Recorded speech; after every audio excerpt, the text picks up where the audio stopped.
नमस्कार। Physical proof of recombination के इस प्रेजेंटेशन लेक्चर में मैं आपका स्वागत करता हूं।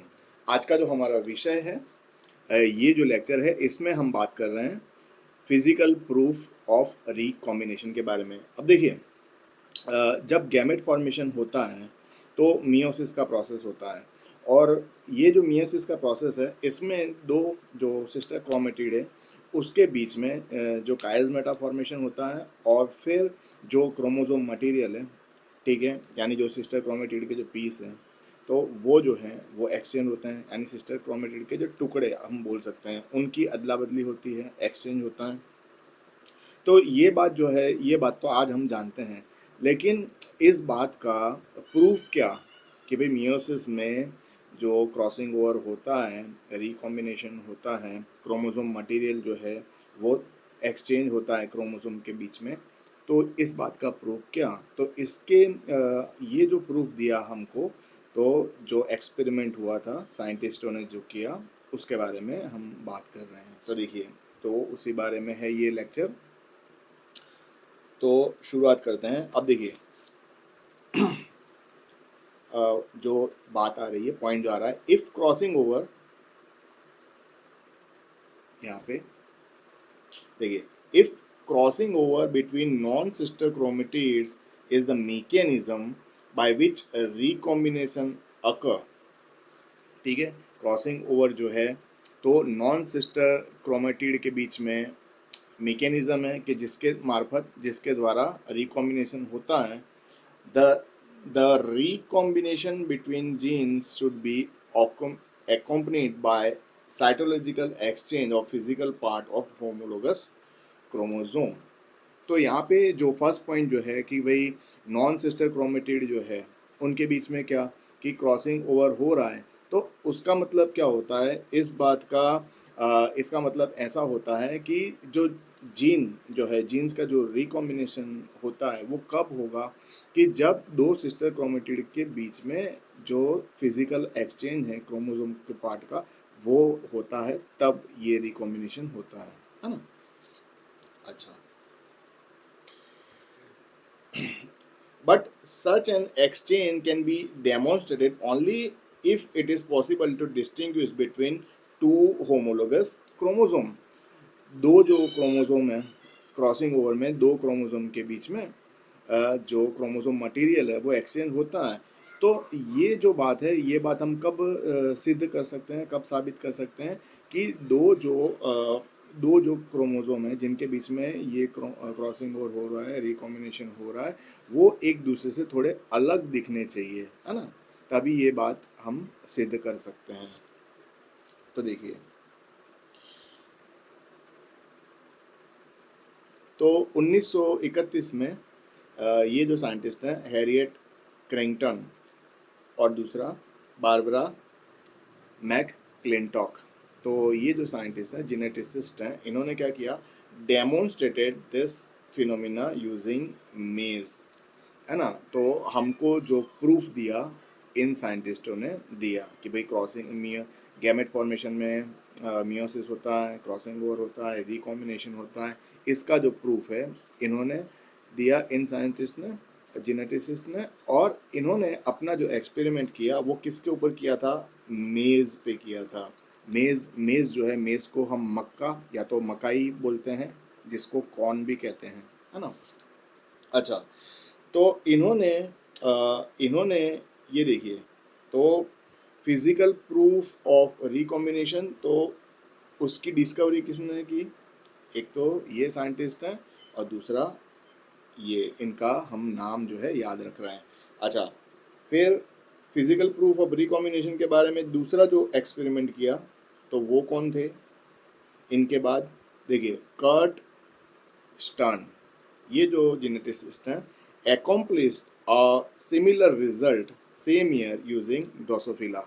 तो क्रॉसिंग ओवर के बारे में दूसरा जो है एक्सपेरिमेंट किया वो कर्ट स्टर्न ने किया, ड्रोसोफिला, ड्रोसोफिला पे, है ना, एक्सपेरिमेंट करके। चलिए अब आगे बढ़ते हैं।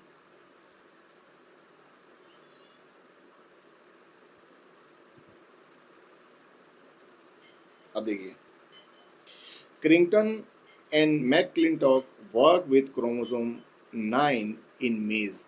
इन्होंने जो अपना जो एक्सपेरिमेंट किया वो किस पे किया? मक्का, जिसका साइंटिफिक नाम क्या है? मकाई जो है, मकाई का साइंटिफिक नाम है जिया मेज। मक्का जो है इसका साइंटिफिक नाम होता है जिया मेज। और इन्होंने काम किया मेज में क्रोमोसोम नंबर 9, जो रंगसूत्र है, गुणसूत्र है, वो 9 नंबर का, उस पर इन्होंने काम किया। अब देखिए, one strain they found a chromosome 9 with a abnormal and. ठीक है, इनको एक जो जात है मकाई की, उनमें इन्होंने क्या देखा कि क्रोमोसोम 9 जो है उसके जो छोर हैं, उसके जो एंड हैं, वो कैसे हैं? एबनॉर्मल एंड हैं। On one hand had a knob. तो क्रोमोसोम 9 पे इन्होंने क्या देखा? एक जो छोर है, एक छोर पे उन्होंने क्या देखा? नॉब देखा। And the other had an extra piece of chromosome. ठीक है, और दूसरा जो छोर है, दूसरे छोर पे इन्होंने क्या देखा कि एक्स्ट्रा पीस ऑफ क्रोमोसोम वहाँ पे मौजूद है। और ये जो है, इसको, ये जो एक्स्ट्रा पीस ऑफ क्रोमोसोम था वो क्या था? तो उसको हम क्या कहते हैं? उसको हम कहेंगे ट्रांसलोकेशन। वो जो एक्स्ट्रा पीस ऑफ क्रोमोसोम है, ठीक है, तो देखिए, एक्स्ट्रा पीस ऑफ क्रोमोसोम, उसको हम क्या कहेंगे? ट्रांसलोकेशन। अब अभी अभी थियरी जो है वो मैं समझा देता हूँ, फिर फिगर आप देखोगे तो आपको पता चल जाएगा पूरी बात, है ना। अब this knob chromosome was clearly structurally different from its normal homologue। और ये जो नॉब वाला जो क्रोमोसोम था वो अपने होमोलोग से बिल्कुल बिल्कुल ही अलग दिखता था, है ना। It also carried the dominant colour C allele and the recessive waxy texture allele. तो ये वाला जो है, उसके पास जो एलील था वो कौन सा था? तो एक तो कलर एलील है, और दूसरा जो एलील है वो कैसा था? Recessive waxy texture. अब यहाँ पे मैं जानता हूँ अभी आपको ये थोड़ा कंफ्यूज हो रहे हैं आप, तो मैं क्या करता हूँ, फिगर जो है, फिगर देखते हैं हम, तो आपको इस बात का पूरा जो पता चल जाएगा। अब देखिए, ये क्रॉस जो है, आप देखिए क्रॉस किसके बारे में, किसके साथ में? आप देखिए, दो मेज के बीच में हम करा रहे हैं, ठीक है।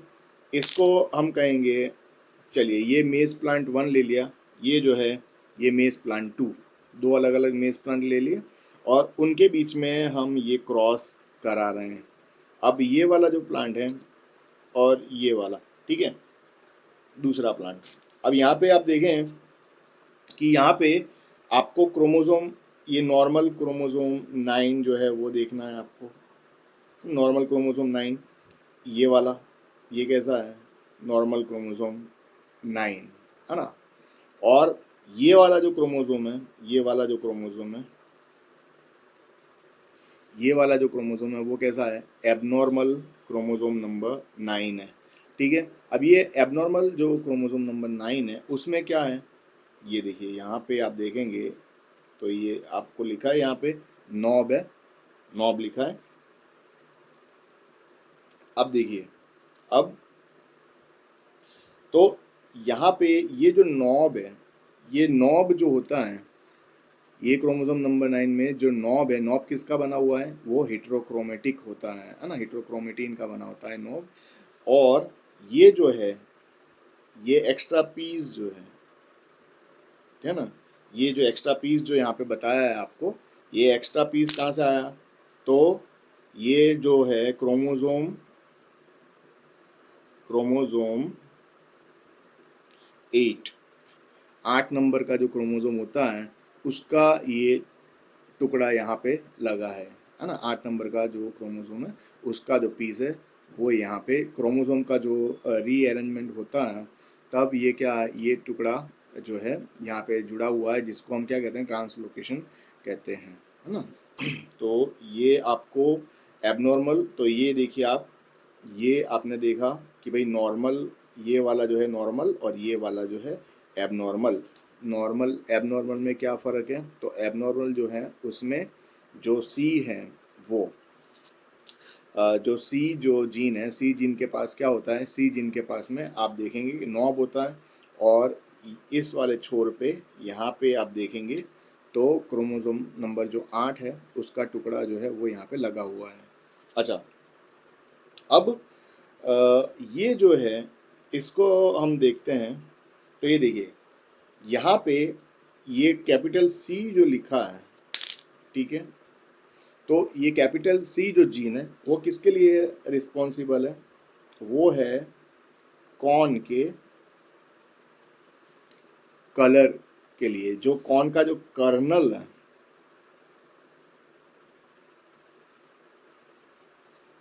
जो है ना, कैपिटल सी जो जीन है वो किसके लिए रिस्पॉन्सिबल है?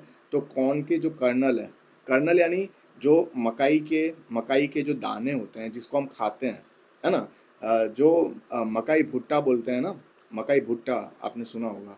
तो वो मकाई भुट्टा जो है रेनी सीजन होता है, बारिश का जब मौसम होता है तो उसको क्या करते हैं, भूंज डालते हैं, है ना, आगी पे उसको भूंज डालते हैं और फिर उसके ऊपर जो है नींबू निचोड़ते हैं और फिर नमक मिर्ची और फिर धनिया। तो और या तो फिर इसको जो भाप के भी खा सकते हैं, है ना, बॉईल करके भी इसको खा सकते हैं। और इंग्रेडिएंट जो है वही आप लगा लोगे तो आपकी मिर्च हो गई, फिर नमक हो गया, धनिया हो गया, और भी चीज़ें हैं अगर आप चाहें तो डाल सकते हैं। लेकिन रेनी सीजन में खाने का इसको मज़ा आता है। तो हम बात कर रहे थे मक्का की। तो जो मकाई जो है, मक्के के जो दाने हैं उनका जो रंग है ना, उसकी हम बात कर रहे हैं। तो ये जो है, ये कैपिटल सी जो है उसको क्या याद रखोगे आप? कैपिटल सी यानी कलर, ठीक है। और कर्नल, कलर, मकाई के दाने का जो कलर है ना, उसको क्या कहेंगे हम? मकाई के दाने का जो कलर है उसको ही हम कर्नल कहेंगे, ठीक है। तो कैपिटल सी जब होता है, कैपिटल सी है तो कलर है, और मकाई की जो दाना है, जो कर्नल है, उसका कलर कौन सा होता है? तो उसका कलर तो पीला होता है, वो हमको पता है। और अगर ये वाला है, ये वाला जीन है ना, तो रिसेसिव है। तो स्मॉल सी जब होता है तो जो दाने होते हैं वो कैसे होते हैं? कलरलेस होते हैं, है ना। फिर ये जो है, ये डब्ल्यू एक्स जो है, और ये डब्ल्यू एक्स जो है उसके बारे में भी हम उसके बारे में भी हम समझ लेते हैं। ये डब्ल्यू एक्स जो है वो क्या होता है, ठीक है। तो उस बारे में भी मैं आपको समझा देता हूँ। ये जो दो जीन है यहाँ पे जो दिख रहे हैं, ये देखिए, ये डब्ल्यू एक्स और ये कैपिटल डब्ल्यू एक्स, इनके बारे में भी समझ लेते हैं।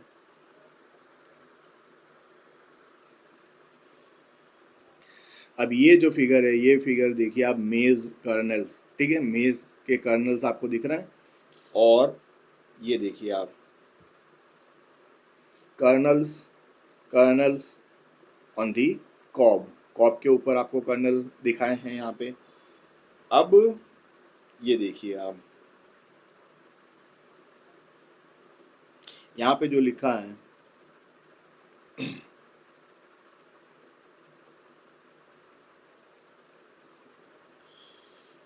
तो ये देखिए आप, जो कॉर्न कर्नल्स जो हैं, कॉर्न कर्नल्स क्या हैं?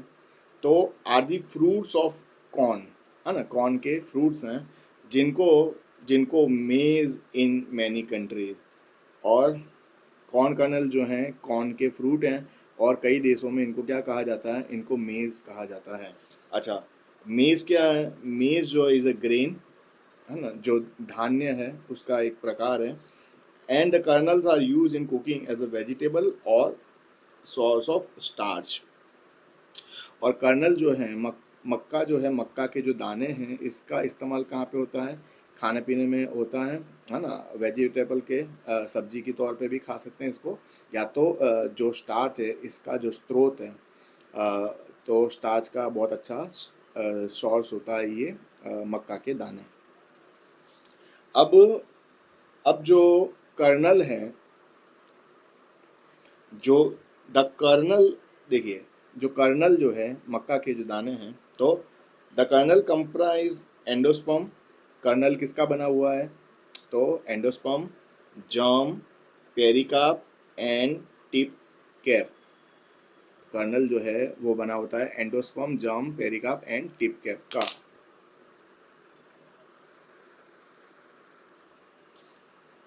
अब देखिए आगे, 1 ear of corn contains roughly 800 kernels in 16 रोज। जो मकाई भुट्टा जो होता है ना, तो उसका जो एक ईयर है, ठीक है, एक जो मक्का जो है हमने हाथ में लिया, तो उसमें देखिए कितने कर्नल होते हैं, 800 कर्नल होते हैं तकरीबन। और ये जो 16 जो रोज हैं, 16 लाइनें हैं, उसमें 16 पंक्तियों में ये अरेंज होते हैं। अब corn kernels are readily available in bulk throughout maize producing areas, और जहाँ पे मकाई बोई जाती है वहाँ पे ये बहुत मिलते हैं easily. And they have a number of uses, और ये कर्नल जो हैं, मकाई के जो दाने हैं, इनका इस्तेमाल कहाँ पे, इंक्लूडिंग फूड एंड बायोफ्यूल, तो खाने पीने की चीज़ के तौर पे, और इसमें से बायोफ्यूल जो है उसका भी निर्माण होता है। अब देखिए, corn consists of the husk and the silk often mistaken for the husk। अब कॉर्न जो है तो कॉर्न जो है इसमें हस्क और सिल्क, और कभी कभी ओफन मिस्टेकन फॉर दी, और कभी कभी क्या गलती से खाली हस्क लिए है, ऐसा ही इसको समझ लिया जाता है। अब ये जो फिगर है, तो ये फिगर जो है इसमें आप देखिए corn kernel composition, corn kernel जो है वो आपको दिखाया हुआ है। तो यहाँ पे आप देखें, ये एंडोस्पर्म आपको बताया, फिर यहाँ पे पेरिकार्प, फिर ये जर्म, और फिर टिप कैप, चारों जो नाम है, तो वो आपको कॉर्न कर्नल जो है, कॉर्न कर्नल किसका बना हुआ है वो आपको बता दिया है ना। चलिए फिर ये जो फिगर है, ये फिगर भी आप देख सकते हैं यहाँ पे इस तरह से। तो यहाँ पे आप देखेंगे, ये देखिए नाम लिखा है यहाँ पे, ठीक है, ये पेरिकार्प बताया आपको, फिर ये एंडोस्पर्म, फिर यहाँ पे आप देखेंगे तो जर्म बताया आपको, है ना।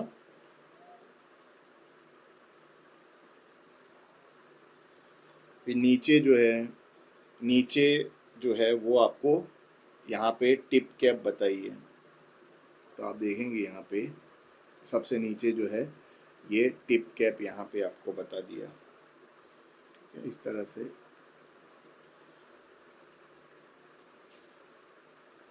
तो इस तरह से पूरा फिगर है ये।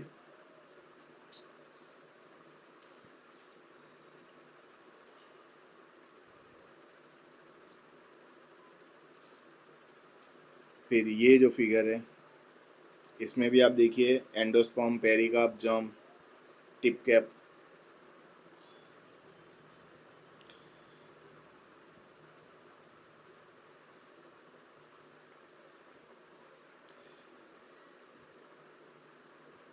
अब देखिए, अब हम जो वैक्सी, ठीक है, वैक्सी और नॉन वैक्सी, देखिए वैक्सी, वैक्सी और नॉन वैक्सी, ये बात को अभी आप समझना, वैक्सी और नॉन वैक्सी, वैक्सी और नॉन वैक्सी क्या होता है तो इसको जरा हम समझ लेते हैं, वैक्सी और नॉन वैक्सी।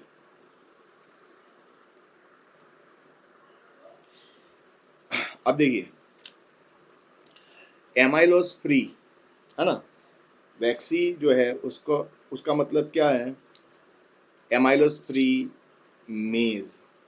अब यहाँ पे आप बात समझना कि जो जो स्टार्च होता है, स्टार्च, ठीक है, स्टार्च का जो स्ट्रक्चर है उसमें क्या होता है, स्टार्च के स्ट्रक्चर में, स्टार्च किससे बना हुआ होता है, तो स्टार्च जो है उसके स्ट्रक्चर में एमाइलोज होता है और एमाइलोपेक्टिन होता है। और यहाँ पे जो मेज है, हम कैसी बात कर रहे हैं, वैक्सी मेज के बारे में। तो जो वैक्सी मेज होता है उसमें देखिए, उसमें एमाइलोज कैसा होता है, तो एमाइलोज फ्री होती है ना। वैक्सी मेज में एमाइलोज नहीं के बराबर, बिल्कुल नहीं के बराबर होता है, बहुत कम होता है, एमाइलोज फ्री होता है वो मेज। और क्या लिखा है कि जो वैक्सी मेज जो है has been a vegetable cooked ears and a staple food in Southeast Asia for centuries। और ये जो है वैक्सी जो मेज़ है इसका इस्तेमाल कहाँ पे कर रहे हैं, साउथ ईस्ट एशिया में कर रहे हैं बहुत सालों से। जो वेजिटेबल के तौर पे, सब्जी के तौर पे, और जो खाने का जो एक बहुत अच्छा स्रोत है वो, तो उस तरह से भी उसका इस्तेमाल कर रहे हैं। चलिए अब आगे बढ़ते हैं। अब ये जो फिगर है, ये फिगर में आप देखिए स्टीम ग्लूटेनस कॉर्न्स, है ना, भाफ के आपको बताए हैं कॉर्न को। और अभी ये देखिए आप, ये जो लिखा है, जो वैक्सीकॉर्न है, वैक्सीकॉर्न जो है, वैक्सीकॉर्न को ही, वैक्सीकॉर्न का ही दूसरा नाम क्या है, ग्लूटिनस कॉर्न भी कहते हैं इसको। और ये क्या होता है, तो वैक्सीकॉर्न जो है is a type of field corn characterised by its sticky texture when cook as a result of large amount of amylopectin. तो वैक्सीकॉर्न जो है, इसको आप किस तरह से पहचान सकते हो, तो उसकी जो लाक्षणिकता है, विशेषता है, वो क्या है, तो स्टिकी यानी चिपकने जैसा उसका टेक्सचर होता है when cook as a result of large amount of. और ये जो इसका जो स्टिकी नेचर है उसका कारण क्या है कि जब उसको भापते हैं तो उसके अंदर बहुत ज़्यादा मात्रा में क्या होता है, एमाइलोपेक्टिन होता है ना। तो वैक्सीकॉर्न जो है उसमें बहुत ज़्यादा मात्रा में एमाइलोपेक्टिन होता है, और जो एमाइलोज जो है, एमाइलोज फ्री होता है, यानी कि एमाइलोज की जो मात्रा है बिल्कुल ना के बराबर बहुत कम होती है। ठीक है, चलिए अब आगे बढ़ते हैं। चलिए अब ये देखिए, for वैक्सीमेज, a single recessive gene was located on the short arm of chromosome 9। ठीक है, तो ये वैक्सीमेज जो है उसके लिए एक ही रिसेसिव जीन है, वो कौन सा है, WX। और ये कहाँ पे है, शॉर्ट आर्म ऑफ क्रोमोसोम 9, जो हमने फिगर में देखा। और ये जो है WX जो है रिसेसिव जीन, वो क्या करता है, codes for the waxy endosperm of the kernel. तो इसकी वजह से जो कर्नल एंडोस्पर्म जो है वो कैसा रहता है, वैक्सी रहता है। अच्छा, और ये वाला देखिए, जो जीन जो है, जब ये वाला जो होता है कैपिटल WX, ये जो जीन होता है, तो WX codes for endosperm with the normal starch. Capital WX जो जीन होता है उसकी वजह से क्या होता है, एंडोस्पर्म जो है उसमें नॉर्मल स्टार्च जो है उसका प्रोडक्शन होता है। ठीक है, और ये जो है इंफॉर्मेशन, ये जो रिसर्च है वो किन्होंने किया, तो जो जेनेटिसिस्ट हैं, तो ये जिन्होंने ये बात प्रूव करी वो जेनेटिसिस्ट हैं कॉलिंस एंड केम्पटन। तो ये वैज्ञानिक। चलिए अब जो है हम आगे बढ़ते हैं। अब देखिए, अब जो मेन बात है फिजिकल प्रूफ ऑफ रिकॉम्बिनेशन, तो इसको अब हम जो पूरा जो एक्सपेरिमेंट था इनका, तो उसको हम फिगर के मार्फत इसको समझने का प्रयास करते हैं।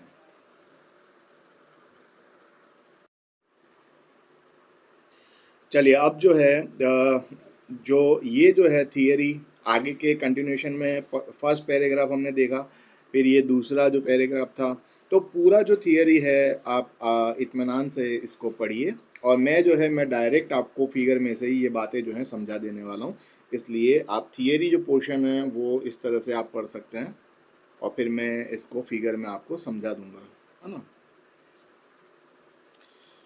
ये है एक फिगर, यहाँ पे भी आप, ठीक है।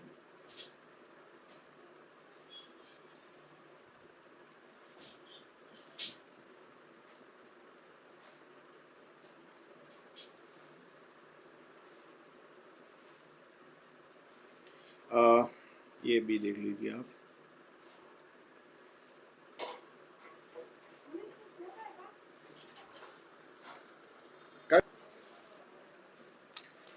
चलिए अब यहाँ पे आगे बढ़ते हैं। दूसरा ये जो है, ये थियरी जो है आप पढ़ लेना इसको अच्छे से,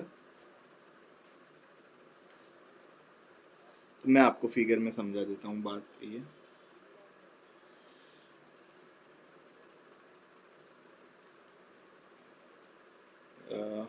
यहाँ पे भी है ये इस तरह से,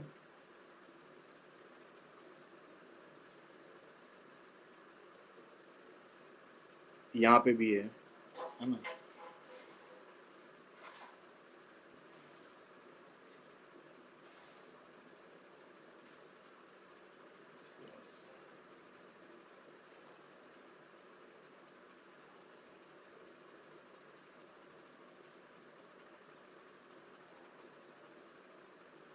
और ये वाला इस तरह से भी कर सकते हैं। चलिए अब जो फिगर है, देखिए ये जो था, तो हमने क्या किया, हमने तो नहीं, हम तो खाली इसको समझ रहे हैं। जो जेनेटिसिस्ट थे, जिन्होंने, दो नाम मैंने आपको पहले ही बताए, उन्होंने जो एक्सपेरिमेंट किया, जो है ना, साइटोलॉजिकल जो प्रूफ दिया क्रॉसिंग ओवर का। तो देखिए शुरुआत कहाँ से की उन्होंने अपने एक्सपेरिमेंट की, तो ये देखिए, ये जो है यहाँ पे, ये एक जो प्लांट है उसका जीनोटाइप आपको ये बताया, और दूसरा जो है वो कैसा है, होमोजाइगस है। तो एक जो प्लांट है वो कैसा है, हेटेरोजाइगस है, दूसरा जो है वो होमोजाइगस है। तो ये वाला जो है, ये आप देखिए होमोजाइगस आपको बताया, ये वाला जो प्लांट है वो हेटेरोजाइगस है। ओके, चलिए अब देखिए, मियोसिस मियोसिस हो रहा है। मियोसिस में गैमेट फॉर्मेशन होता है ना। तो मान लीजिए ये जो है, ये मान लीजिए मेल है ना, और ये जो है, चलिए ये फीमेल। तो अब गैमेट फॉर्मेशन में आपको पता है, गैमेट फॉर्मेशन में क्या होता है, डीएनए रेप्लिकेशन होगा, डीएनए का रेप्लिकेशन होता है, और डीएनए रेप्लिकेशन की वजह से क्या होगा, आप देखिए यहाँ पे आपको, यहाँ पे ये क्रोमोसोम और ये क्रोमोसोम दिख रहे हैं, ठीक है।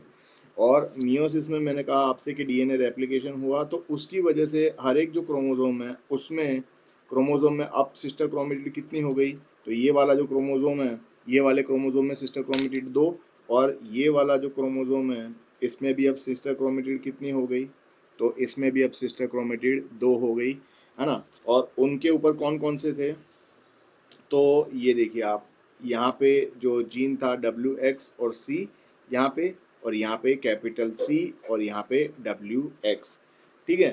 तो ये जो है, ये आपको बताया, है ना।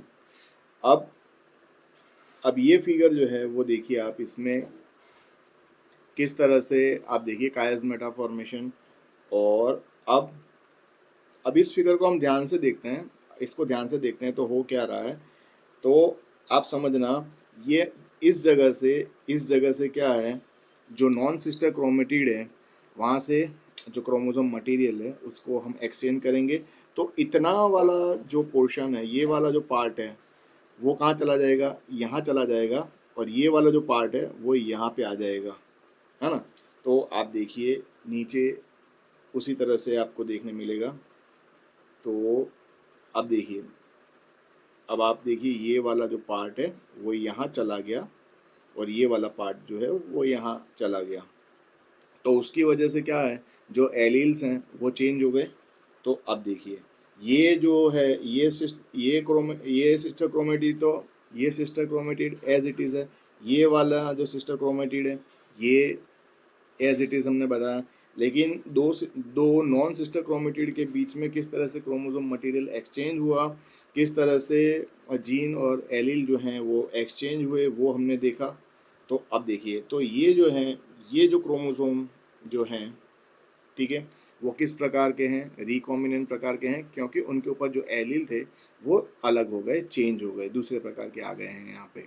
तो ये अब हमारे पास क्या है, ये देखिए, तो जो गैमेट फॉर्मेशन होगा, गैमेट में जो क्रोमोसोम है तो वो कौन से हैं, नॉन रिकॉम्बिनेंट, ये यहाँ पे लिखा नॉन रिकॉम्बिनेंट, और बीच में रिकॉम्बिनेंट, ये इतना बताया आपने। चलिए अब देखिए, तो ये गैमेट हो गए।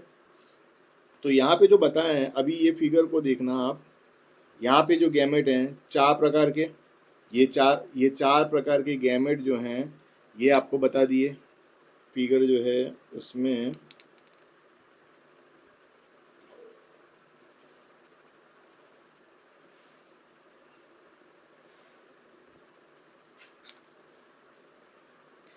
यहाँ पे आप देखेंगे तो ये आपको ये गैमेट जो हैं आप देखिए 4 प्रकार के, यहाँ पे देखिए नॉन रिकॉम्बिनेंट, यहाँ पे आप देखिए नॉन रिकॉम्बिनेंट आपको दिखा दिए, और बीच में जो है वो रिकॉम्बिनेंट गैमेट जो है वो आपको दिखा दिए।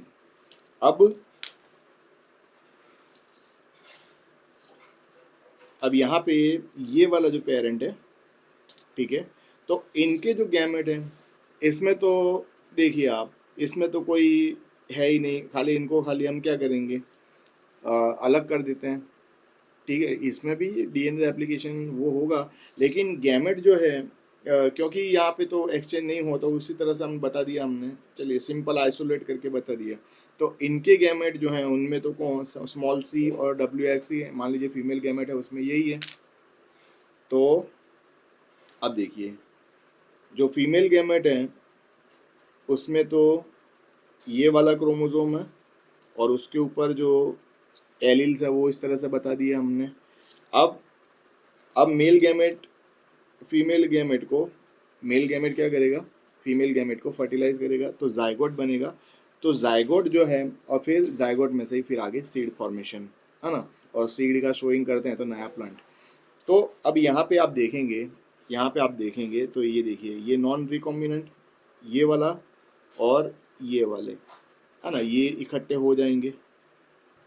तो जाइगोट के अंदर आप देखिए, जाइगोट में अंदर आपको ये क्रोमोसोम का कॉम्बिनेशन, फिर ये नॉन रिकॉम्बिनेंट, यहाँ पे ये नॉन ये रिकॉम्बिनेंट लिया आपने, ये रिकॉम्बिनेंट, और ये वाला गैमेट, एक मिनट, ये रिकॉम्बिनेंट, ये वाला जो क्रोमोसोम है, ये वाला क्रोमोसोम रिकॉम्बिनेंट, और गैमेट में तो यही आ रहा है।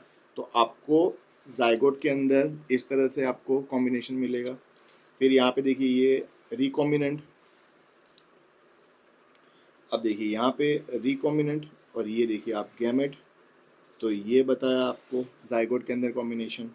फिर फाइनली गैमेट, मेल गैमेट ये, फीमेल गैमेट ये, तो ये वाला, है ना। तो अब आप देखिए, अब जो जाइगोट है, तो ये जो है जो प्रोजेनी जो है उसकी अगर हम बात करें तो ये प्रोजेनी हमको किस तरह से मिलेगी, ठीक है।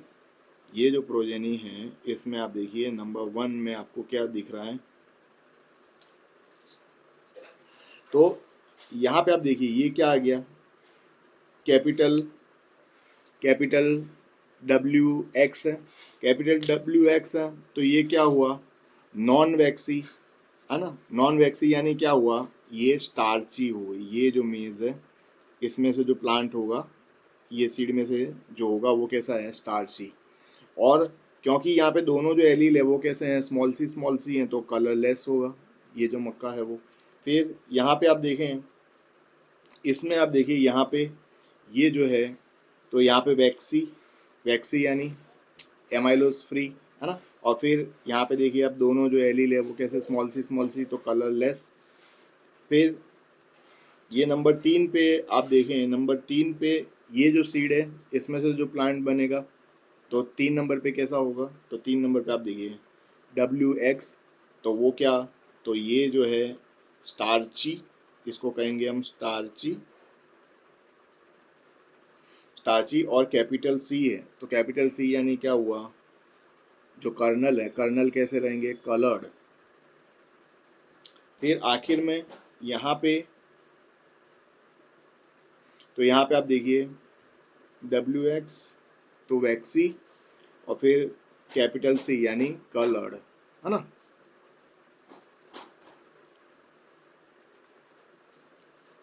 तो पूरा जो फिगर है, पूरा फिगर आपने देखा, पूरा फिगर आप देख लीजिए अच्छे से, और फिगर को देख के इसको समझने का प्रयास करिए।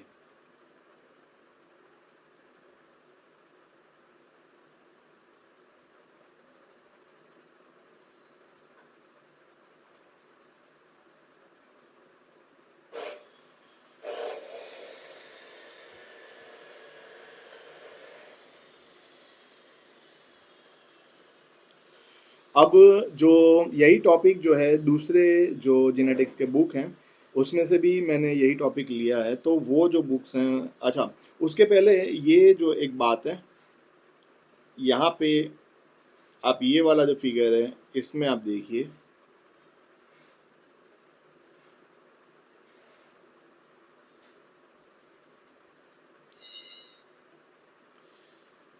अब ये जो पॉइंट है, ये एक दूसरा फिगर है। देखिए ये जो फिगर है इसमें देखिए, an individual with an unexpected cytology in Creighton McClintock experiment reveal that recombination can occur outside the region between capital C and WX gene. रिकॉम्बिनेशन कहाँ पे हो सकता है? तो कैपिटल सी और WX जीन है, उसके बाहर वाले रीजन में भी ये रिकॉम्बिनेशन हो सकता है ना। तो यहाँ पे ये जो फिगर है, फिगर कौन सा 6.8 जो फिगर है, इसमें देखिए recombination occur between WX allele and the translocation red at the end of the chromosome. यहाँ पे ये आपने ये लिखा इन्होंने ये पॉइंट, मैं अभी आपको फिगर में भी समझा देता हूँ।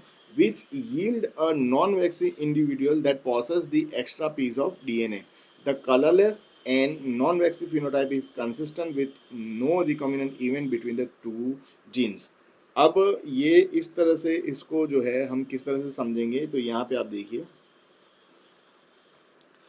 ये आपको अब जो क्रॉस करा रहे हैं, तो यहाँ पे इसको ये वाला जो प्लांट है इसको हम मेल ले लेते हैं और ये जो है ये फीमेल प्लांट है। अब यहाँ पे ये जो है ये वाला जो है ये वाला होमोजाइगस है और ये वाला जो है ये हेटेरोजाइगस है। अब यहाँ पे आपको देखना है कि जो रिकॉम्बिनेशन हो रहा है वो जो एरिया है वो कहाँ पे हो रहा है। तो इस पॉइंट पे आप देखें, यहाँ पे जो है यहाँ पे रिकॉम्बिनेशन हो रहा है ना। तो ये रिकॉम्बिनेशन का जो लोकेशन है तो वो तो आउटसाइड दी ये जो जीन है कैपिटल C और WX उसके बाहर वाले रीजन में हो रहा है ना। तो अब ये रिकॉम्बिनेशन हम करेंगे तो हमको ये वाला जो है और ये वाला इन पे फोकस नहीं करना, ये बीच वाले जो है इन पे ही आप फोकस करिए।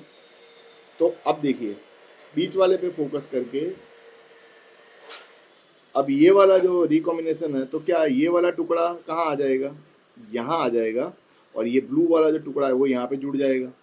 आपको देखना होगा फिगर में कि कौन सा टुकड़ा टूटेगा और कहाँ पे चला जाएगा, ठीक है। तो वो आप देखोगे तो C और WX, कैपिटल C और WX के बाहर ये रिकॉम्बिनेशन हो रहा है और जो ये वाला टुकड़ा इस क्रोमोसोम पे और ये ब्लू वाला जो है वो इस जगह पे जाएगा। तो अब देखिए आपको क्या मिला, ये रिकॉम्बिनेंट और ये क्या है, ये रिकॉम्बिनेंट क्रोमोसोम आपको मिल रहे हैं, है ना। तो अब हमको क्या करना, ये वाला जब हमने लिया, ये वाला जो क्रोमोसोम है स्मॉल सी और WX, तो वही यहाँ पे हमने दिखाया वो क्रोमोसोम को, है ना। और यहाँ पे तो क्या देखिए आप, यहाँ पे ये जो पेरेंट है इसमें मियोसिस, तो मियोसिस की वजह से क्रोमोसोम के नंबर जो हैं, मियोसिस की वजह से क्रोमोसोम के जो नंबर है वो आधे हो जाते हैं। तो आप देखिए, तो इसमें जो गैमेट है तो उसमें तो यही ले लिया हमने, ये वाला क्रोमोसोम वहाँ पे यहाँ पे बता दिया। तो अब आप फाइनल जो जीनोटाइप है वो देखिए आप, फाइनल जीनोटाइप आपको क्या मिल रहा है, स्मॉल सी WX मिल रहा है, स्मॉल सी और कैपिटल WX। तो अब इसका ये जो प्लांट है ना, इसके जो कर्नल है वो किस प्रकार के होंगे, तो वो देखिए आप कलरलेस और नॉन वैक्सी यानी कि स्टार्ची होंगे कर्नल, और कर्नल का रंग भी नहीं होगा, मकई के जो दाने हैं वो कलरलेस। तो ये बात है। तो ये फिगर जो है, ये फिगर भी आपने देखा अच्छे से, है ना, अच्छे से ध्यान से देख लीजिए ये फिगर को भी।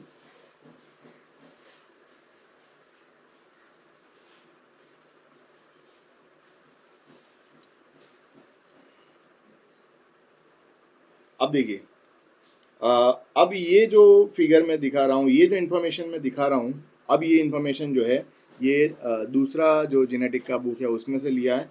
तो इसमें से भी आप पूरा जो इन्फॉर्मेशन है वो पढ़ सकते हैं, ठीक है। यहाँ से भी वही बातें हैं।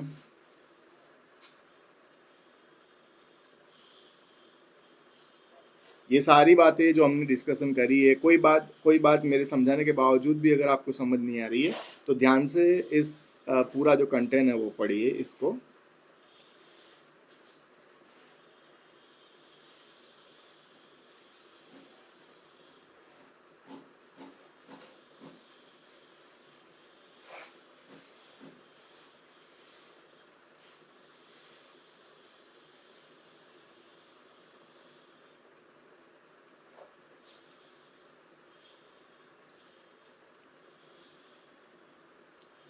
यहाँ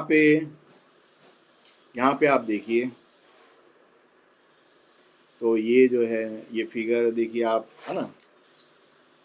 तो यहाँ पे देखिए नॉर्मल क्रोमोसोम आपको दिखाया, ये नॉर्मल क्रोमोसोम दिखाया, फिर ये ट्रांसलोकेशन क्रोमोसोम, ये वाला जो है ट्रांसलोकेशन क्रोमोसोम आपको दिखाया। फिर यहाँ पे आप नॉब देखिए, फिर ये इतना जो पोर्शन है, तो ये वाला जो टुकड़ा है, ये वाला टुकड़ा कहाँ से आया, तो क्रोमोसोम नंबर 8 का ये थोड़ा टुकड़ा है। तो ये जो है ये ट्रांसलोकेशन क्रोमोसोम 9 जो है वो आपको बता दिया।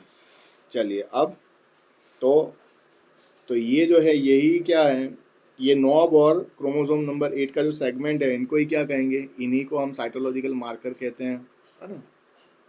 इनको देख के ही तो पता चलता है कि रिकॉम्बिनेशन हुआ कि नहीं। अब देखिए, फिर ये देखिए आप होमोलोगस रिकॉम्बिनेशन आपको बताया, है ना। ये किस तरह से नॉन सिस्टर क्रोमेटिड जो है कायस्मेटा फॉर्मेशन करके, फिर अब देखिए जो एलील्स हैं किस तरह से एक्सचेंज हो गया। तो अभी आपको ये वाला जो है ये तो वैसे का वैसा, ठीक है, ये वाला जो है ये वाला तो वैसे के वैसे ही हमने लिख दिया। फिर जो एक्सचेंज हो जाता है, फिर ये वाला जो है ये वाला वो ऐसे का ऐसा लिख दिया हमने, वो यहाँ पे ऐसे ही बता दिया। तो ये पेरेंटल, और यहाँ पे इन दोनों के बीच में क्या हो रहा है, एक्सचेंज हो रहा है। तो अब आपको देखना है कि WX वाला जो है, ये वाला जो पोर्शन है, इतना जो पोर्शन है, ये वाला जो पोर्शन है वो यहाँ चला जाएगा, और WX वाला जो है वो यहाँ पे आ जाएगा। तो किस तरह से पूरा फिगर ध्यान से देखना तो आपको समझ में आ जाएगी बात।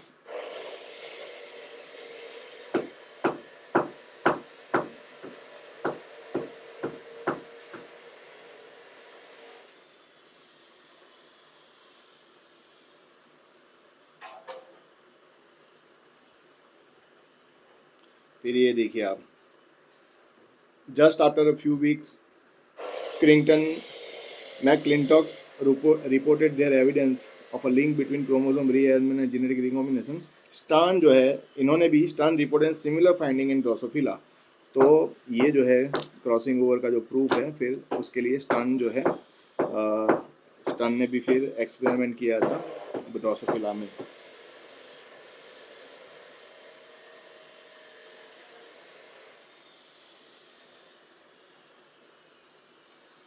चलिए अब जो है हम आगे बढ़ते हैं। अच्छा, ये जो है ये जो इन्फॉर्मेशन मैं दिखा रहा हूँ ये भी आप देख लीजिए। तो तीसरा जो थर्ड जो बुक है उसमें से मैंने लिया है ये। तो इसमें से भी आप पढ़ लीजिए ये इन्फॉर्मेशन, यहाँ से भी आप पढ़ लीजिए। अगर कोई बात समझ में नहीं आई है तो यहाँ पे भी आप देख सकते हैं इस तरह से।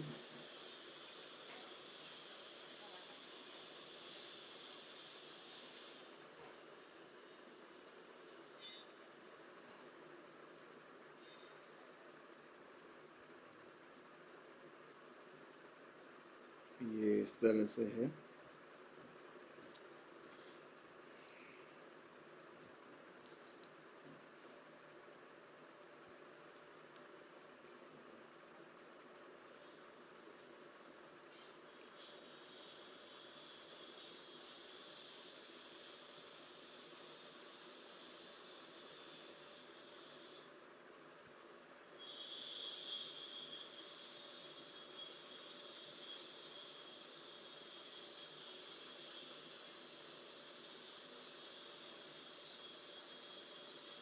फिर ये चौथा जो बुक है उसमें से मैंने लिया।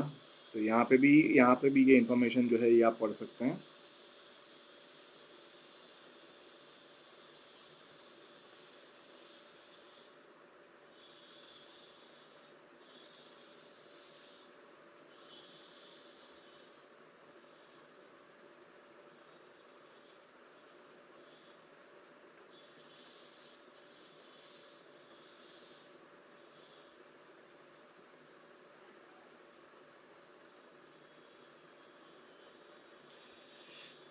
तो अच्छा, ये चारों जो बुक हैं इनका जो नाम है, तो इनका नाम मैं आपको व्हाट्सएप पे मैं आपको इनका चारों का जो नाम है वो मैं आपको बता देता हूँ। और जो अब मेरे जो आने वाले जो लेक्चर्स हैं मेरे ऐप पे, तो उनका जो लिस्ट है वो भी मैं आपको दे देता हूँ। और जो जो चारों जो लेक्चर हैं इसके जो टीज़र लेक्चर हैं वो आप देख सकते हैं मेरे ऐप पे, है ना।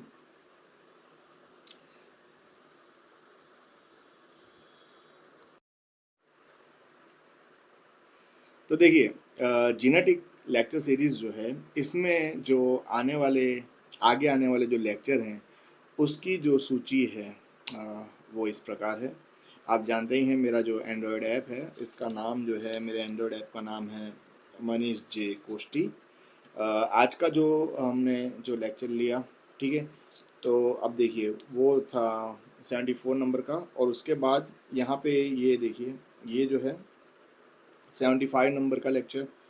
इसके बाद 75 के बाद यहाँ पे आप देखें 75 के बाद ये है 76 नंबर का लेक्चर, ये 77 और 78। तो ये सारे जो लेक्चर हैं ये